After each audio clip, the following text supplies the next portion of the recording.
Let's get something straight. Women don't just fall in love out of nowhere. There's no magic lightning bolt, no invisible arrow. What actually happens? A cocktail of hormones, evolutionary instincts, and deep psychological patterns, all working behind the scenes like clockwork. Attraction isn't random, it's built. And love is not a one-step process.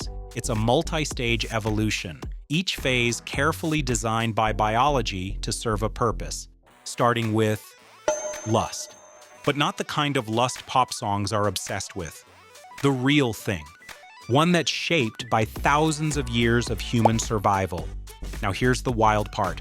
Lust for women doesn't work the same way it does for men. Men, they get a daily hit of testosterone, especially right after they wake up.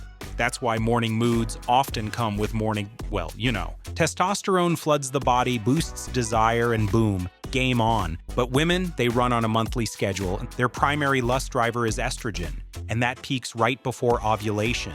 That's a small window, a few days each month, and during those days their brains are biologically primed for attraction. Not just to anyone, to someone who ticks very specific boxes. And this is where the selection process kicks in.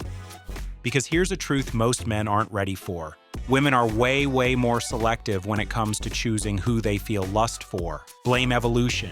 See, the cost of reproduction for women has always been higher. Unwanted pregnancy, risk of abandonment, physical vulnerability, the stakes were never equal. So their biology developed an ultra-sensitive filtering system. That's why dating apps reveal something fascinating. Women rate the majority of men as below average. Men, they rate the majority of women as average or above. That doesn't mean women are too picky. It means their biology is doing exactly what it was designed to do: protect them. But, and this is important, lust isn't all about looks. Smell, for instance, plays a shockingly powerful role. The olfactory nerve, the one responsible for scent, bypasses most of the brain's filters and plugs directly into the emotional center. That means the right scent doesn't just smell good, it makes her feel something. Apply fragrance to pulse points, wrists, neck, behind the ears, but don't drown in it. The sweet spot? When she only notices it if she's within 18 inches of you. That creates a loop. She needs to be close to experience it. And once she's close, her brain starts linking your scent with comfort and desire.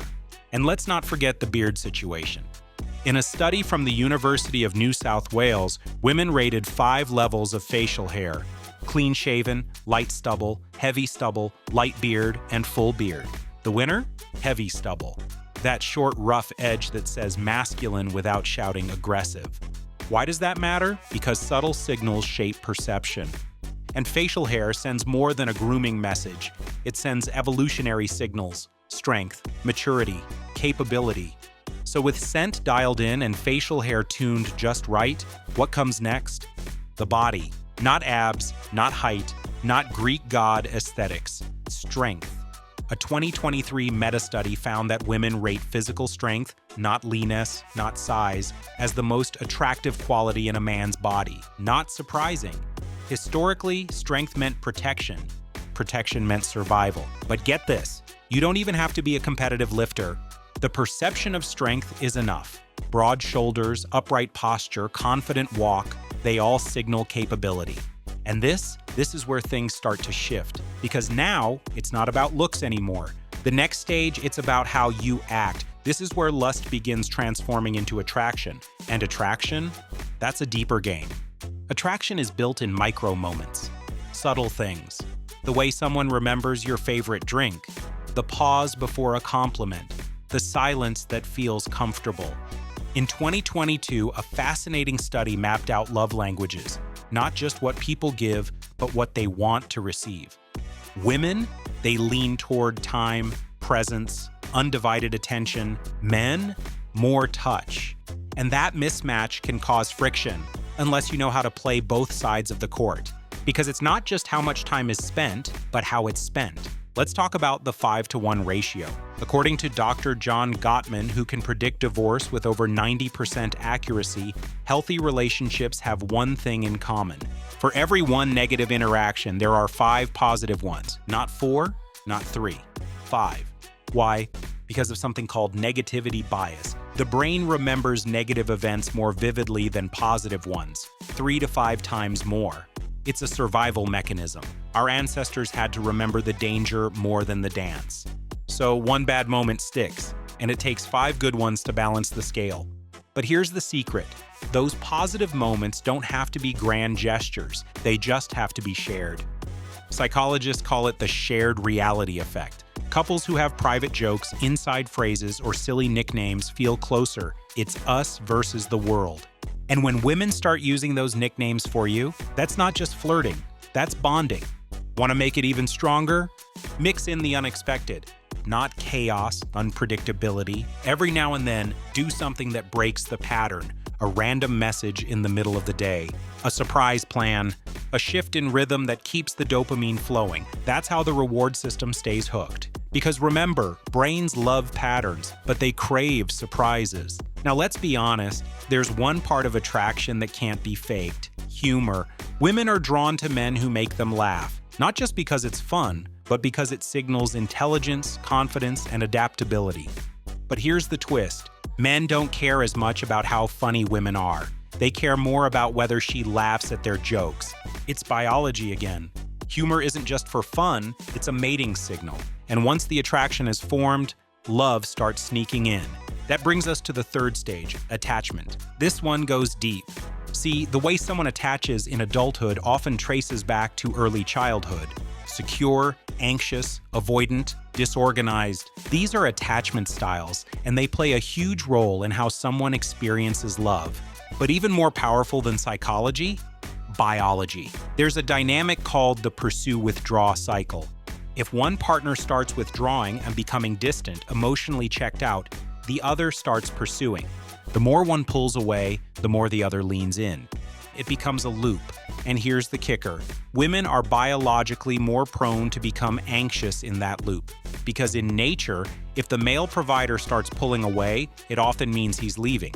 So her biology kicks in and tries to pull him back, to protect herself and any potential offspring. But here's the deeper truth. Studies show that, on average, women fall in love harder than men do. It's not just about feelings, it's evolutionary insurance.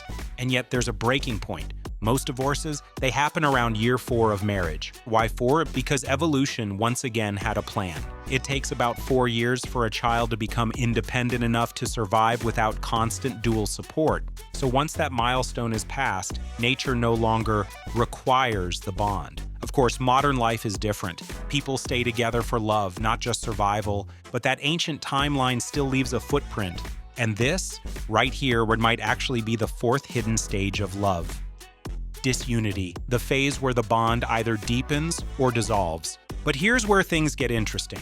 Because everything evolution built, it can be hacked with intention, understanding, and emotional intelligence. Want to flip the script? Then learn to ride the biology, not fight it.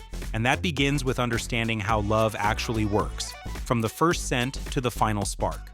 So far, the pattern is clear. Lust opens the door, attraction walks through it, and attachment tries to lock it shut. But here's the truth no one wants to admit. Even after all 3 stages, love still isn't guaranteed to last. In fact, it's during the attachment stage, the very one that's supposed to bring people closest, that the deepest cracks begin to show.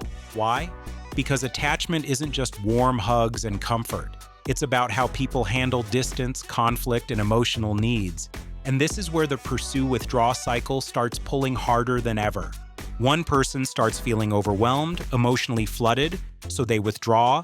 The other feels disconnected, abandoned, and starts pursuing. Harder, more calls, more texts, more "what's wrong?" which causes the first person to retreat even more. Silence turns into tension. Tension turns into resentment. The bond doesn't snap, it unravels. Over time, if nothing interrupts that cycle, one partner becomes more avoidant, cold, detached, emotionally unavailable. The other, more anxious, desperate, sensitive, always guessing where they stand. And that's not love anymore. That's survival. But why does this happen more often with women becoming the anxious partner? Evolution again. Back in nature, when a male partner started withdrawing, it was usually a sign he was preparing to leave. And if he left, she was alone, with a child. vulnerable. So women developed a biological sensitivity to distance, a kind of emotional radar, one that scans for shifts, even subtle ones. It's not drama, it's defense. But here's the wild twist. This anxiety, as painful as it feels, is often a sign that she's falling deeper. And it aligns perfectly with one groundbreaking study from 2025. It found that statistically, women fall in love harder than men do, not just emotionally, biochemically. During intimacy, especially orgasm, women's brains flood with oxytocin, the bonding hormone. This surge doesn't just say, "that was fun," it says, "this person matters now." Meanwhile, for men, the spike is different. Their oxytocin levels rise too, but often while thinking about sex, not necessarily after it. So the bonding process happens on different timelines. And that misalignment, it's part of what creates confusion, insecurity, and heartbreak if neither partner understands what's really going on. Now rewind for a moment. Remember the 3 stages of love from Helen Fisher's research? Lust, attraction, attachment. But what wasn't covered? The stage no one talks about, disunity. It's the point when everything once exciting becomes routine, the scent that once drove someone crazy. Now it's just laundry detergent. The texts that used to spark butterflies now feel like chores, and disunity doesn't come with warning signs. It creeps in slowly, quietly, until one day the connection feels different. Helen Fisher noticed something that shook the research world. Most divorces, they don't happen in year 1 or 2. They peak after 4 years. Why? 4 years is about how long it takes for a child to become moderately independent, which means biologically the parents are no longer required to stay bonded. From an evolutionary perspective, that's when the partnership can dissolve without threatening the child's survival. Modern couples, of course, aren't living in caves, but those old survival codes, they're still running under the surface, and they influence everything, from breakups to who falls harder to when they fall out of love. So now the big question, can anything be done to fight back against disunity? Yes, but it doesn't come from fairy tales or relationship hacks. It comes from understanding what keeps love alive when the hormones fade. Let's start with the concept of shared meaning. In couples who last, there's a subtle but powerful factor. They don't just love each other, they love the life they've built together. They feel like a team, a story, a shared identity. There's a reason why inside jokes, private names, even shared routines matter. They form the glue of long-term love, and one of the strongest types of glue? Play. Studies show that couples who continue to laugh together, tease each other, and create new experiences stay connected longer. Not because they never fight, but because play resets the brain. It says, we're still safe, we're still close, we're still us. Another key? Gratitude. It sounds basic. It's not. In relationships, unspoken appreciation starts to decay. People begin to assume that thank you isn't necessary anymore. But it is. Every time someone feels seen, really seen, their brain lights up. That glow, that's the opposite of disunity. So if someone asks, what keeps love alive? The answer isn't chemistry, it's attention. But the kind of attention that's curious, still learning, still noticing, still investing. And here's something unexpected. People don't fall in love once. They fall in love again and again with the same person, if the conditions are right. That's why couples who reinvent themselves through travel, through shared goals, through small surprises, often last longer.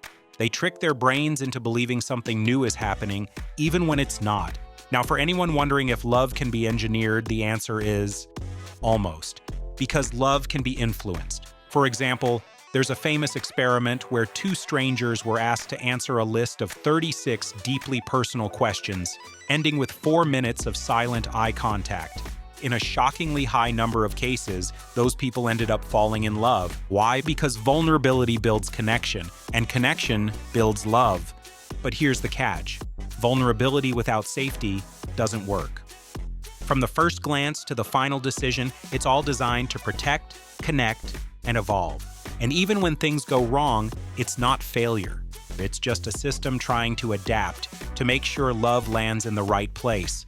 Want to make it last? Learn the system. Respect the process. Keep choosing. That's how real love is built. If this helped break down the science behind how women fall in love, and you want more real, deep, and wild insights backed by science and storytelling, make sure to subscribe to our YouTube channel.